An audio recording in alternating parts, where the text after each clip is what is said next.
Hello and welcome to Wellness Studio One. I'm Christian Fisher, and I'm here with Dr. Daniel Woods, chiropractor and nutrition expert. Dan, how's it going?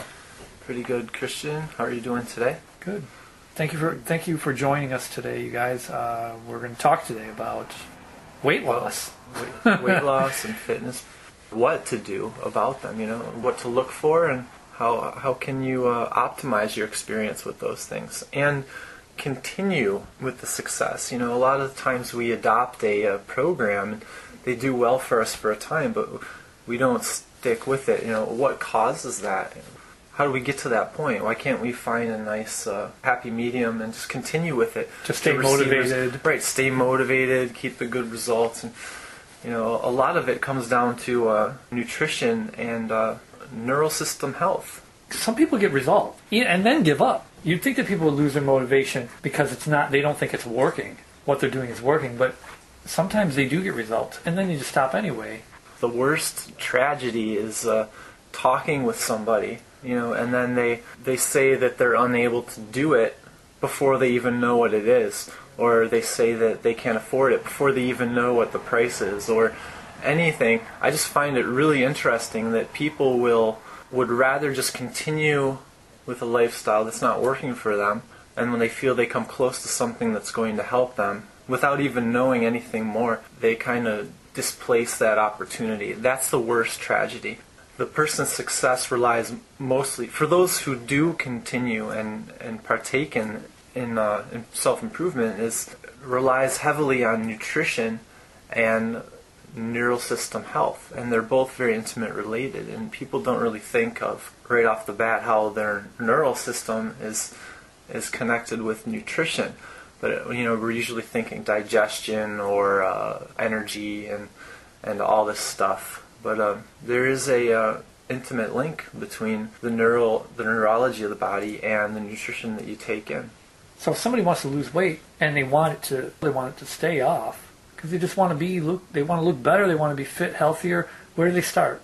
You got to start with the decision to do it, and keep it with you. Keep it on your mind and don't lose focus on it. Before you take a physical step on something, it could take months, for some people to actually take that first step. They could be so far out there, their lifestyle has nothing to do with it. They don't have any support systems. They don't know where to go. In a family, that has its own habits, it's usually the mother that takes the first step. I find a lot of the times it's the mother that makes the decision, we got to be healthier. The ones doing the shopping, making the meals, it's always going to come down to, whoever does the shopping drives the health of the family. Anybody can be in charge of anything in the household, but here's the thing, whoever's doing the shopping, that's where choices are, that's like the front line of making choices in terms of nutrition. I mean, if you're the one with the grocery list, you're the one at the checkout counter, then you're the one who is basically steering the direction of the health of your family. Your kids, yourself, your spouse. If everybody in the household is overweight or in bad health, look at that front line of those choices made at the grocery store. That's your front line. You're making different choices. You're going to see different health results down the road. Right, yeah. And now I'd like to take that to the next level, because you're talking about that's the front line. That's the most powerful place to look at the habits of a family. The way our culture is set up, it's been calling us into a wellness or a chiropractic way of thinking, a more holistic viewpoint of lifestyle, and the world really is what it boils down to. But we start with ourselves. The transition to wellness needs to be a team effort.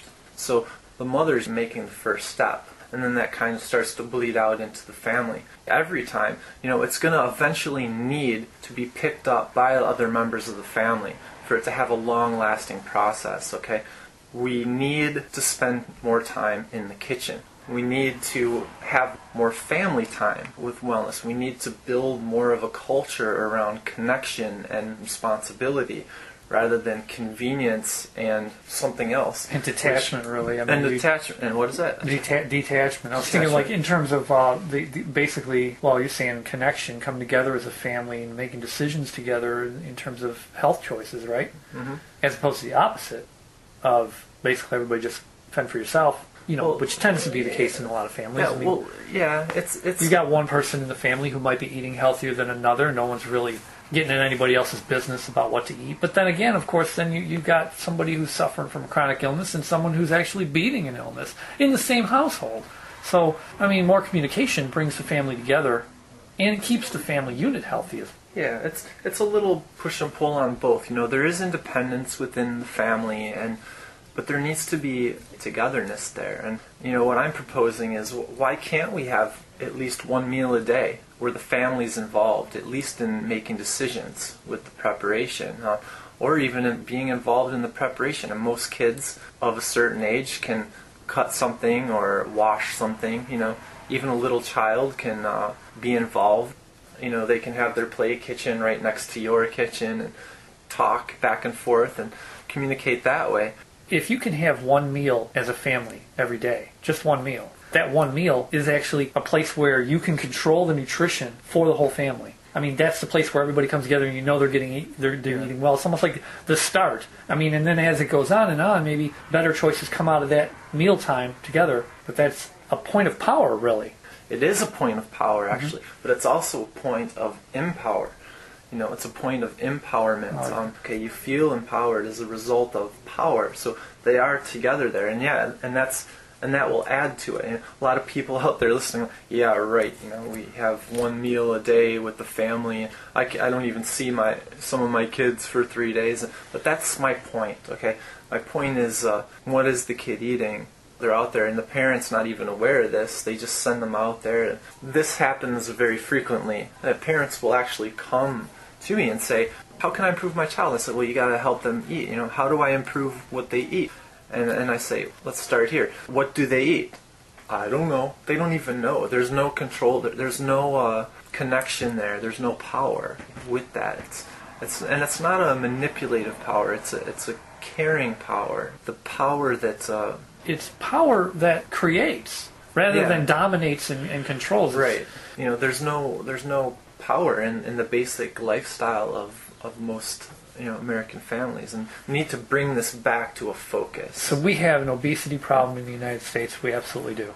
Children are bigger than they ever have been in history, and adults are as well. And there's more of a push and a lot more promotion out there for fitness regimens and diet plans, gym memberships, and all these things that are geared toward helping people lose weight, develop a healthier lifestyle, and develop better habits. Now, we're onto something here with this one meal a day with the family, and with taking on the grocery store as a front line, the battle for your health. You walk in, and what do you got? Nothing but ads, and nothing but price points, and nothing but shelves of just labels that are sticking at you and telling you, buy me, I'm better than the other. Well, the thing is, a lot of it's processed, a lot of it's unhealthy, it's high sugar, it doesn't really do much for you. It just keeps you in the bad habits that you're already cycling. You have to see through it. You have to beat through all of those shots being aimed at you when you walk into the store, and stay focused on the nutrition plan that you set forth for yourself and for your family, because that's the front line when you walk into the grocery store. And that's a really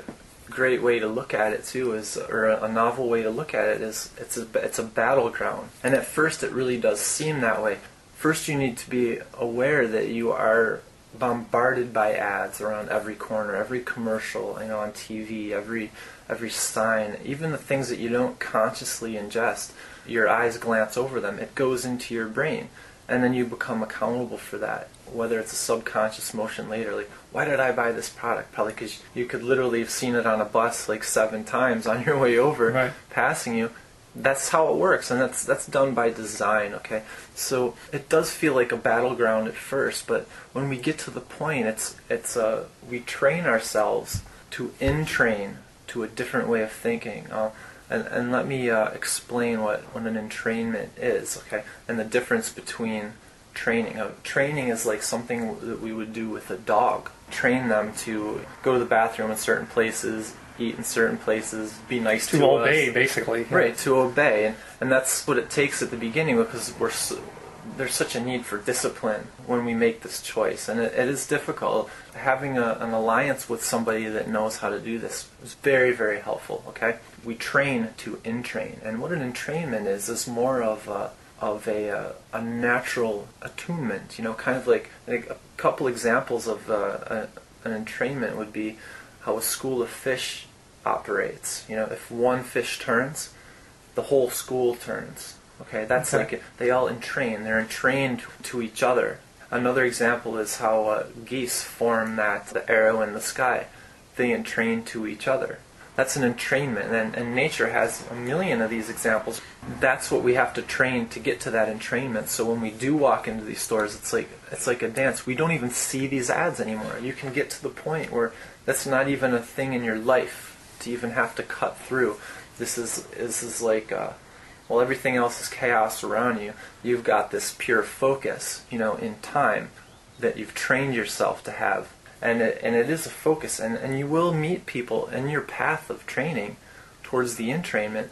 You will meet people that are already entrained, and that's who you're going to be entrained with. Well, yeah, you're going to relate with those folks and how they shop and how they eat and what they think. You're going to relate to that. Yeah, and you can relate to that. And it strengthens you. Yeah. Because of that new connection that actually validates what you're doing and backs you up. And you can see yourself, you can actually visualize yourself as part of that flock. I mean, we're so inundated with old and stale, ineffective ideas about our health when they have nothing to do with our health at all. These are all things that are focused on keeping us sick when we look at it. I challenge anyone to just sit down in front of any television set.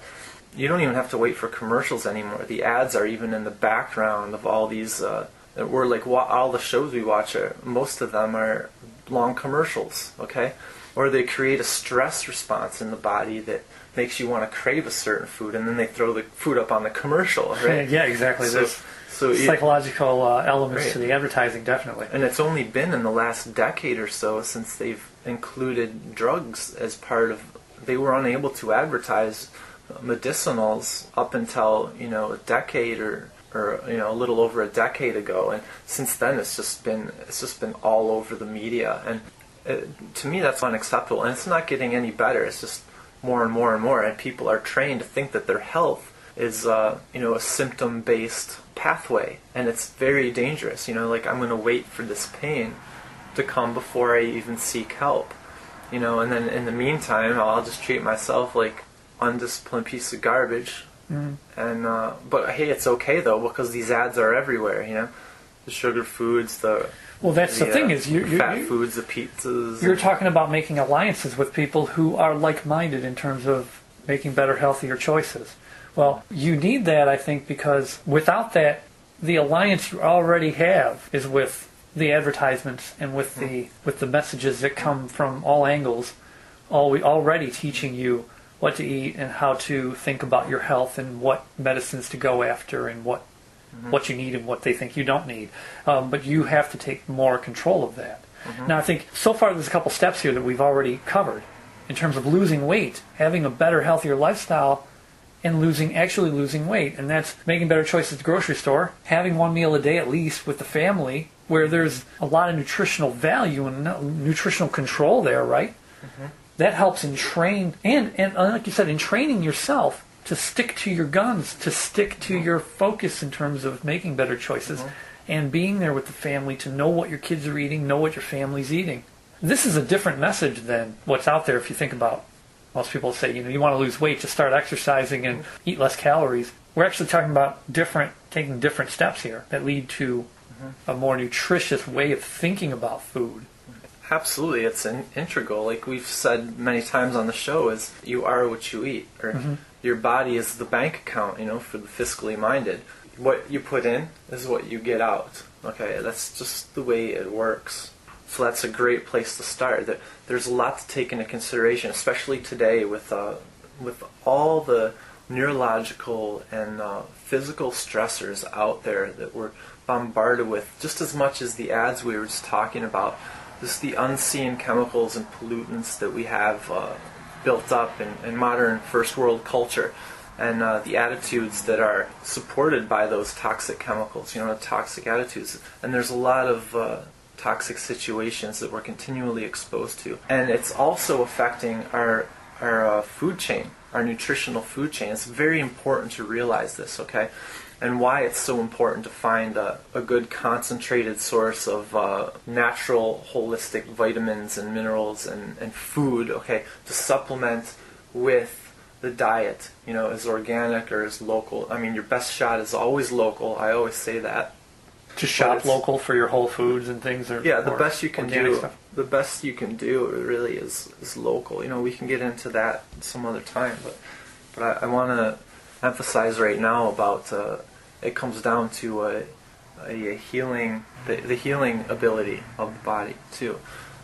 The healing ability needs to also be supported. This is where the art of it comes in, okay? Where not all the time, and when you make transitions into a more holistic food choices, you need to back up the deficiencies that have been built up.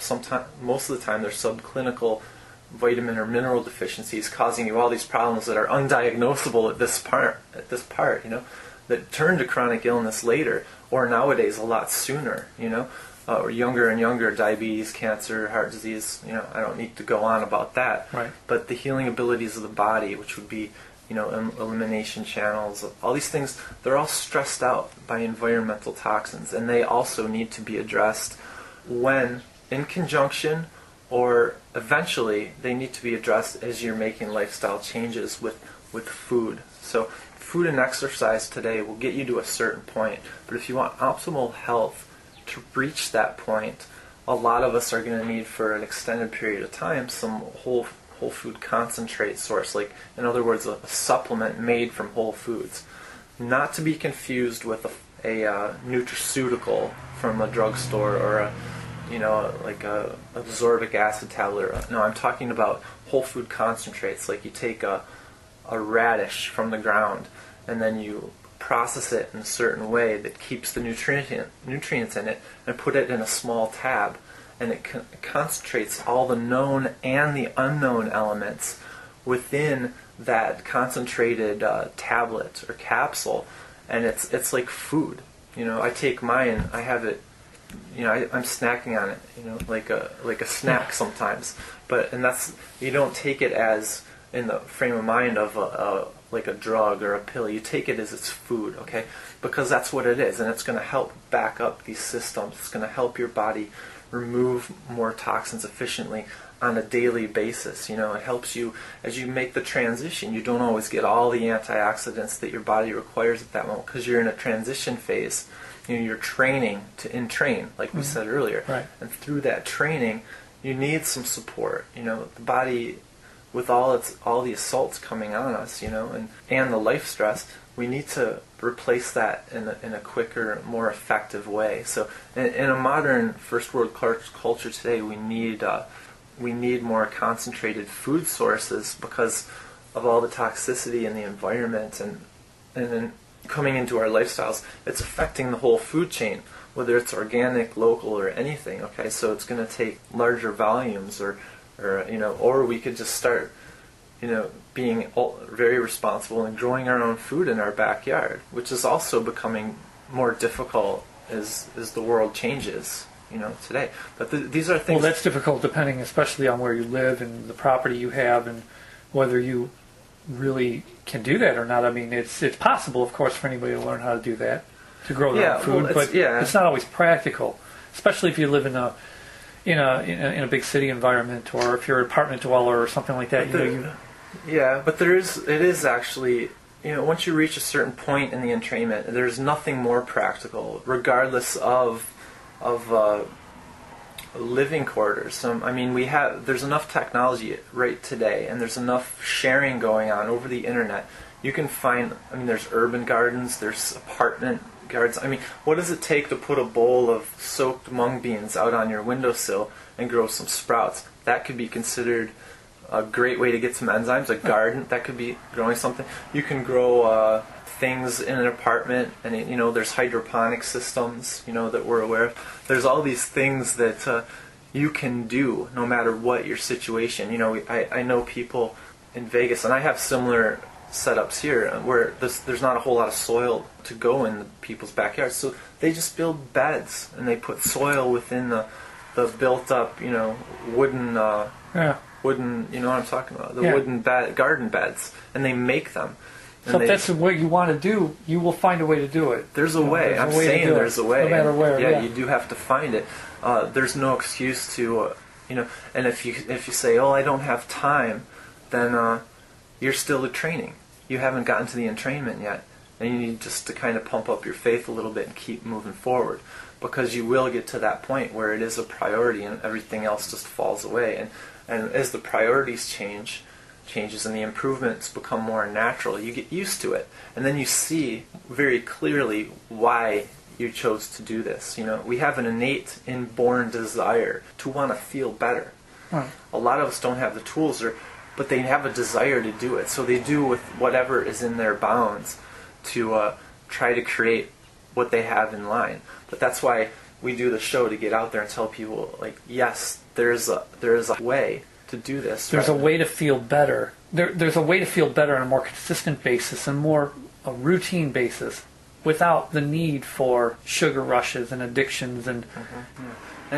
And what it always boils down to is, really, I hate to be so simple about it, but it is a choice. But when you do reach a certain point, you become empowered in a way that you couldn't imagine before.